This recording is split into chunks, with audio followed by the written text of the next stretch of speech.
Hello guys, rings station आ चुका है। यहाँ से अब हम जाएंगे जयपुर। रिंगस स्टेशन पे यहाँ पे एक बहुत अच्छी दुकान थी जहाँ पे खाटू श्याम जी पे जो फूल वगैरह चढ़ते हैं उसका परफ्यूम बनता है, तो हमने लिया था एक परफ्यूम वहाँ से।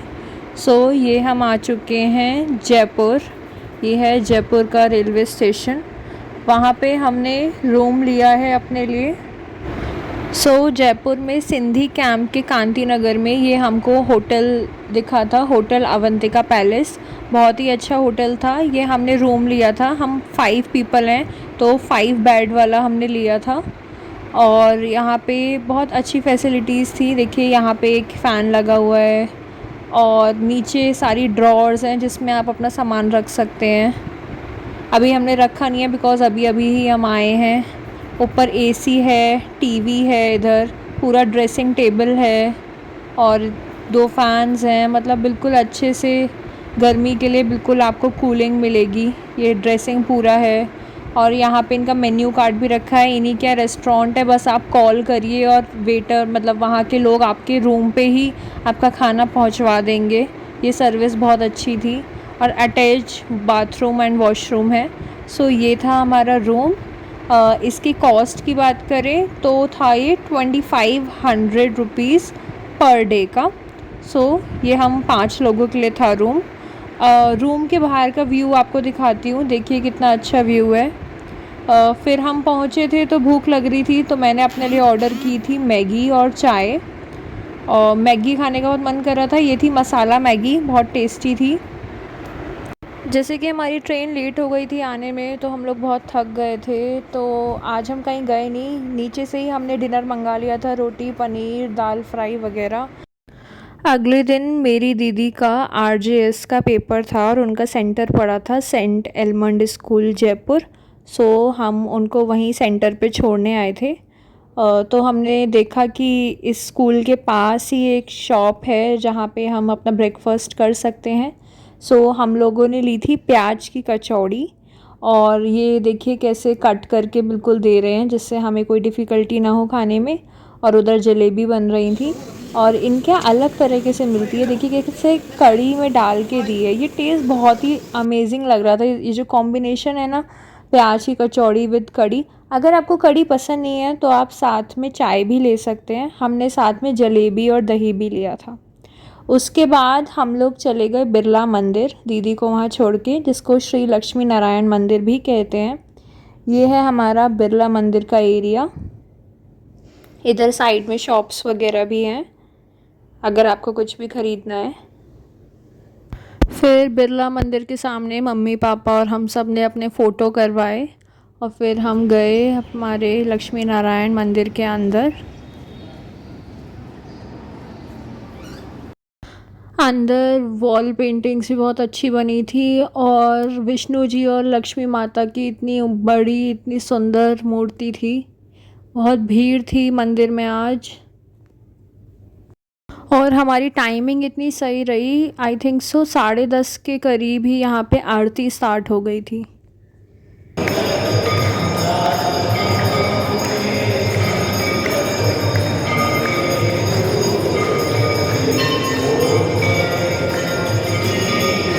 फिर हम बाहर आ गए थे और बाहर से ये ऊपर बिल्कुल ऊंचाई पे ऐसे पहाड़ पे एक मंदिर दिख रहा है। वहाँ के लोगों ने हमें बताया ये शिव जी का मंदिर है जो साल में बस एक बार खुलता है, वो भी शिवरात्रि वाले दिन।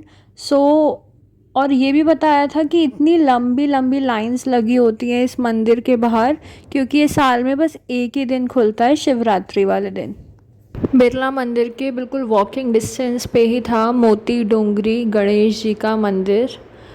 यहीं पे बाहर हमने ले लिया था प्रसाद और फिर हम गए थे सुंदर से मंदिर के अंदर। इसमें बहुत प्यारी गणेश जी की मूर्ति थी और अंदर भी मंदिर बिल्कुल ऐसा लग रहा था जैसे सोना चांदी से ही बना हो। बहुत ही सुंदर मंदिर था। फिर हम वापस अपने रूम में चले गए थे और नीचे रेस्टोरेंट से ही हमने ये खाना ऑर्डर कर दिया था। दाल, रोटी, अचार, सैलेड, शाही पनीर और ये सेव की सब्ज़ी थी। ये राजस्थान की सेव की सब्ज़ी थी। फिर शाम को हम लोग निकल लिए थे हवा महल के लिए। ये टिकट काउंटर था। सो एडल्ट लोगों की फ़ीस ज़्यादा होती है और जिनके पास स्टूडेंट का प्रूफ होता है कि दे आर इंडियन स्टूडेंट्स, उनकी फ़ीस थोड़ी कम होती है और फॉरेनर्स की उससे भी ज़्यादा होती है। सो ये था हमारा सुंदर सा हवा महल।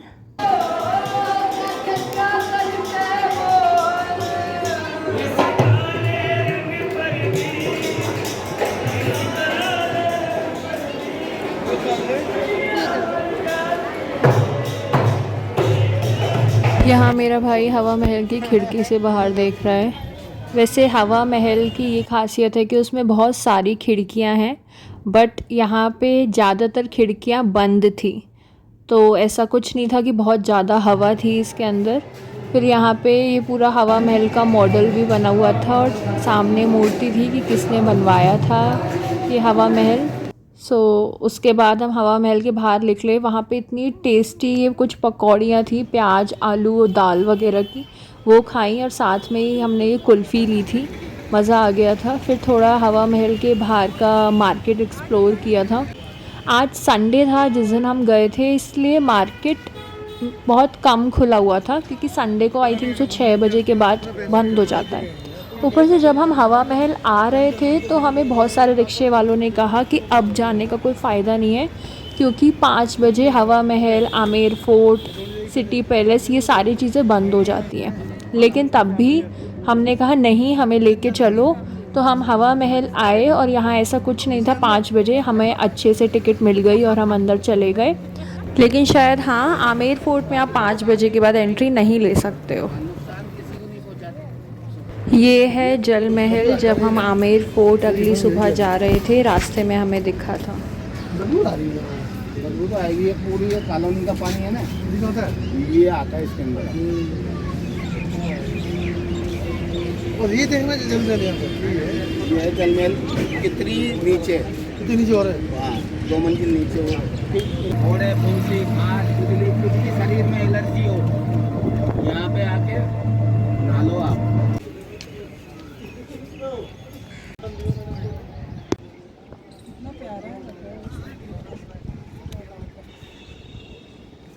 सच में ये नेचर कितना सुंदर दिख रहा है सब।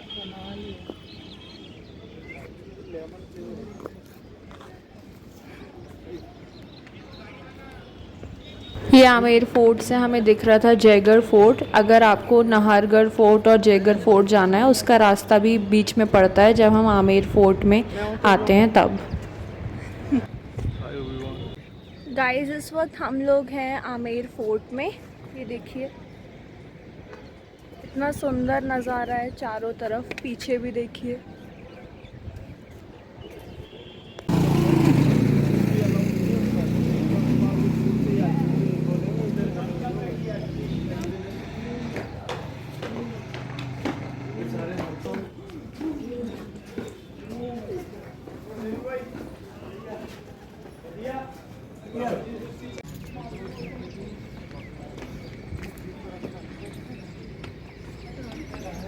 आमेर फोर्ट में एक शिला माता का मंदिर भी है। वहाँ के लोग बता रहे थे कि राजा मान सिंह अपने किसी युद्ध में हार गए थे, तो वो चाह रहे थे कि मेरी ये हार कैसे जीत में कन्वर्ट हो। तो उनके सपने में काली माता आई थी और उन्होंने कहा था कि तुम मुझे अपने महल में स्थापित करना। तो जब वो बंगाल में किसी नदी में नहा रहे थे तो उसमें से एक शिला खुद निकली थी। तो वो जो स्लैब, वो जो शिला है, जब यहाँ पे आके उन्होंने उसको वॉश किया, क्लीन किया, तो वो मैया की मूर्ति थी और उसको उन्होंने यहाँ पे स्थापित कर दिया। ये देखिए कितना सुंदर दिख रहा है ये Amer fort. My God, so beautiful. यहाँ से सब कुछ इतना सुंदर दिख रहा था कि कुछ लोग अपने प्री वेडिंग शूट भी करा रहे थे यहाँ पे। फोर्ट के अंदर एक जगह थी जिसका नाम था दीवाने खास। दीवाने खास वो जगह थी जहाँ पे जो राजा के बिल्कुल करीबी लोग होते थे, हायर अथॉरिटीज़ वाले, वो लोग ऊपर यहाँ पे मीटिंग करते थे और जो दीवाने आम, मतलब जो कॉमन पीपल होते थे, जो थोड़े लोअर अथॉरिटी पे होते होंगे वो लोग नीचे इस एरिया के नीचे वाले एरिया में बैठ के मीटिंग को अटेंड करते थे। ये बहुत सुंदर जगह थी, पूरी कांच की बनी हुई, और ये उसके पास ऐसी खिड़कियाँ सी बनी थी जहाँ से हमें पूरा नीचे का नज़ारा दिख रहा था। यहाँ से हमें ये केसर क्यारी बाग भी दिख रहा था।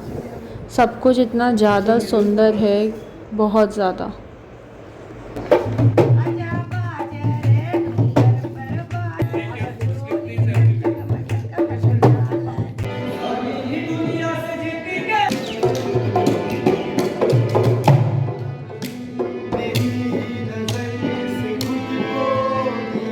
वहीं ऊपर आमेर फोर्ट में हमने ये पैटीज़ और आइसक्रीम भी ले ली थी।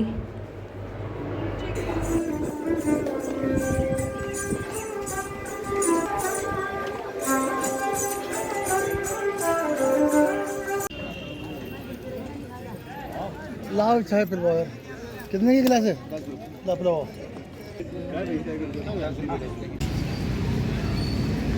फिर हम दोपहर में घर आ गए थे और फिर हमें अपना खाना मंगा लिया था अपने नीचे होटल से ही। फिर हम शाम को निकले थे शॉपिंग करने बापू बाज़ार की तरफ। ये है द फेमस बापू बाज़ार।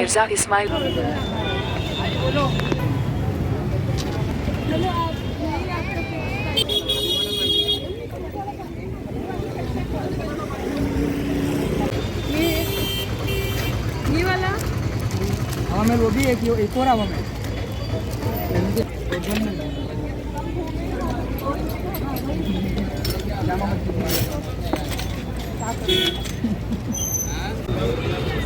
यहाँ कलेक्शन मिल जाएगा। दीदी जूती भी तो है। हाँ, पहले 90 उधर साइड बैग वगैरह मिल जाएंगे। फर्स्ट कॉर्नर है।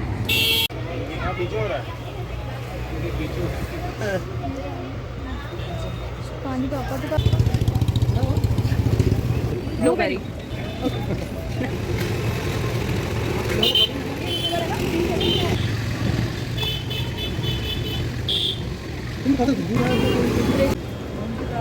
मुझे अब नहीं चाहिए। आपके पूरे हो गए?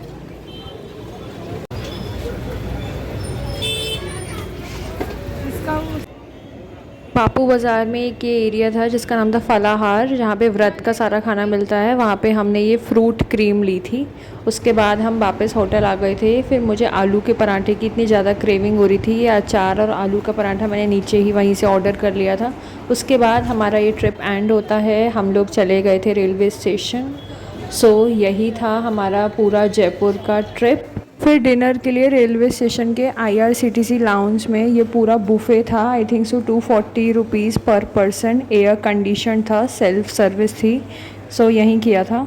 बहुत जगह हैं, जैसे पत्रे का गेट हो गया, राज मंदिर हो गया, सिनेमा जो है, सिटी पैलेस हो गया, पन्ना मीना का कुंड हो गया, ये चौकी धानी हो गई जो बहुत अच्छी जगह है, रानी सिसोदिया का बाग हो गया, तोरण द्वार हो गया, नहरगढ़ फोर्ट हो गया, या फिर अभी मीना बाज़ार बचा है, जौहरी बाज़ार बचा है।